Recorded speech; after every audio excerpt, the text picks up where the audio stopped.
प्यारे दोस्तों, नमस्कार। दोस्तों, आज इस छोटे से ऑडियो के माध्यम से हम कर्म सिद्धांत को समझने का प्रयास करते हैं।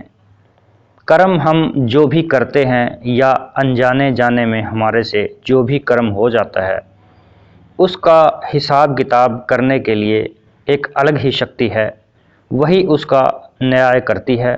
ऐसा नहीं है कि हमने कोई कर्म किया, हमें पता चला कि यह कर्म दुष्कर्म है और हमने उसे सीधा करने के लिए एक श्रेष्ठ कर्म कर दिया। अपने मन के हिसाब से हमने उसका हिसाब चुका दिया, लेकिन ऐसा नहीं है। जो भी हम कर्म करते हैं वो हमारे लेखे लिखा जाता है।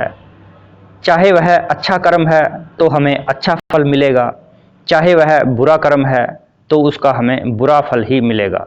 हम अपनी मर्जी से गलत काम करके उसका निपटारा सही काम करने के रिजल्ट से नहीं कर सकते। मिसाल के तौर पर, अगर कोई दुकानदार किसी ग्राहक को तोल कर कोई सामान देता है और भूल से उससे वह कम तोल कर दिया जाता है, उसे बाद में इस बात का पता चलता है कि ग्राहक को सामान कम दिया गया है। अब वह दुकानदार ग्राहक को वापस बुलाता है और उसे सामान पूरा करके दोबारा तोल कर पूरा करके दे देता है। अपनी ओर से उसने अपना कर्म सीधा कर दिया, लेकिन इस तरह उसका कर्म सीधा नहीं हुआ। जो भी उसने काम किया, कम तोल के दिया, उसका परिणाम उसे अलग मिलेगा, और जो उसने श्रेष्ठ कर्म किया, पूरा करके दिया या कुछ फालतू दिया, उसका परिणाम उसे अलग मिलेगा। कर्म सिद्धांत ही है जिसकी वजह से हम यहाँ त्रिलोकी में उलझे हुए हैं। कर्मों के हिसाब किताब के ही कारण हम उस मालिक से बिछुड़कर इस माया के जाल में उलझे हुए हैं। यहाँ आकर हमारी आत्मा ने मन का साथ ले लिया है। हमारा मन इंद्रियों के भोगों, विषय विकारों, शराबों, कबाबों व दुनिया के धंधों का आशिक है, और मन जो कर्म करता है उसका नतीजा साथ साथ आत्मा को भी भुगतना पड़ता है, क्योंकि आत्मा और मन की गांठ बंधी हुई है। इस दुनिया को ऋषि मुनियों ने कर्म भूमि कहा है। मोहम्मद साहब ने इसे आखिरत यानी परलोक की खेती फरमाया है। उनके वचन हैं, अल दुनिया मजरक उल आखिरत। गोस्वामी तुलसीदास जी रामचरितमानस में कहते हैं, कर्म प्रधान विश्व रच राखा, जो जस किन तास फल चाखा। आदि ग्रंथ साहब में गुरु नानक साहिब फरमाते हैं, दद्दै दोष न देऊ किसे, दोष कर्मा आपनिया, जो मैं किया सो मैं पाइया, दोष न दीजे अवर जना। इस दुनिया में आकर हम जो कर्म करते हैं, अच्छे हों या बुरे, सबका ही नतीजा हमेशा हमें भुगतना पड़ता है।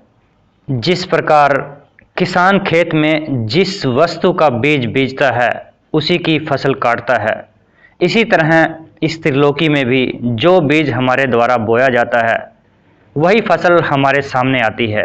हम चाहें या ना चाहें, उसका भुगतान हमें करना ही पड़ता है। कर्म चाहे नेक हों या बुरे, उनका नतीजा या फल भुगतने के लिए शरीर के बंधनों में आना ही पड़ता है। अगर नेक कर्म करते हैं तो सेठ साहूकार बनकर आ जाएंगे, सी क्लास के कैदी होने की बजाय ए क्लास प्राप्त कर लेंगे, झोंपड़ी से बिस्तर उठाकर महल में जाकर बिछा लेंगे, लोहे की जंजीरें उतर जाएंगी और सोने के बंधन चढ़ जाएंगे। ज़्यादा से ज़्यादा हम स्वर्ग या बैकुंठ तक चले जाते हैं, वे भी भोग योनियाँ हैं। उसके बाद फिर हमें 84 के जेल खाने में आना ही पड़ता है।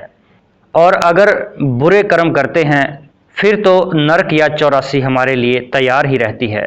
स्वामी जी महाराज फरमाते हैं, कर्म जो जो करेगा तू, वही फिर भोगना भरना।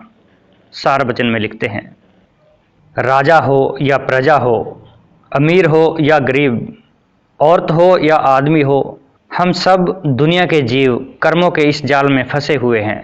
यह नियम सबके लिए है, और इन कर्मों के कारण जिस भी योनि में जीव का जन्म होता है उसमें बैठकर दुख ही दुख, मुसीबतें ही मुसीबतें सहनी पड़ती हैं। उस मालिक से बिछुड़कर किसी भी योनि में हम कभी भी सुख और शांति प्राप्त नहीं कर सकते। हर रोज़ इंसान की खुराक के लिए हजारों तरह के जानवर मारे जाते हैं। जिस जीव को मुर्गी भेड़ बकरी के जामे में जाकर जन्म मिला है, क्या वह वहाँ सुख प्राप्त कर सकता है? हम कभी यह विचार ही नहीं करते कि अगर हमें अपने कर्मों के कारण उन जामों में जाना पड़े, हमारे कर्मों के हिसाब किताब में अगर ऊंट घोड़ा बैल की योनि हमें मिले तो क्या होगा? उस योनि में हमें हमेशा ही दुख मिलेंगे, मुसीबतें ही मुसीबतें दिखाई देंगी। इसलिए कर्म करने से पहले हर इंसान को ज़रूर सोचना चाहिए, क्योंकि इंसानी योनि ही कर्म योनि है, बाकी योनियाँ तो भोग योनियाँ हैं। जीवन में कभी ना कभी आपने किसी को कहते अवश्य सुना होगा कि किसी दूसरे आदमी ने उसके साथ ऐसा कर्म किया था, आज उसके सामने आ गया, उसके अपने साथ भी इसी तरह घटित हो गया है। आपके जीवन में, हमारे जीवन में आज जो भी घटनाएं घट रही हैं, उनका हमारे किए गए पीछे कर्मों का अवश्य लेना देना है। अपने जीवन में झांक कर देखें, आपने कोई ना कोई अच्छा कर्म किया होगा जिसका फल आज आप प्राप्त कर रहे हैं, या कोई बुरा कर्म आपसे हो गया होगा जो आपके आगे आकर खड़ा हो गया है, या किसी दूसरे के जीवन में आप इस तरह देख सकते हैं। जिस प्रकार आसमान की ओर हम कोई पत्थर फेंकते हैं तो वह कुछ दूर जाकर वापस मुड़कर हमारी ओर अवश्य आता है, इसी तरह प्रकृति का नियम है। इस प्रकृति को हम जो भी चीज़ देंगे, चाहे वह मन वचन कर्म किसी भी जरिए दिया हो, वह अवश्य हमारे जीवन पर प्रभाव डालता है, हमारे आगे जरूर आता है। हमें कोशिश करनी चाहिए कि हम प्राकृतिक जीवों को किसी भी तरह का दुख ना दें। हमारी अपनी ओर से सृष्टि के नियमों में कोई बाधा नहीं होनी चाहिए। अपनी ओर से हमें सुखदायी काम करने चाहिए, खुशियाँ फैलानी चाहिए। हमारा कोई भी कर्म ऐसा ना हो जिससे प्रकृति के नियम को ठेस लगती हो, किसी जीव को तंगी आती हो।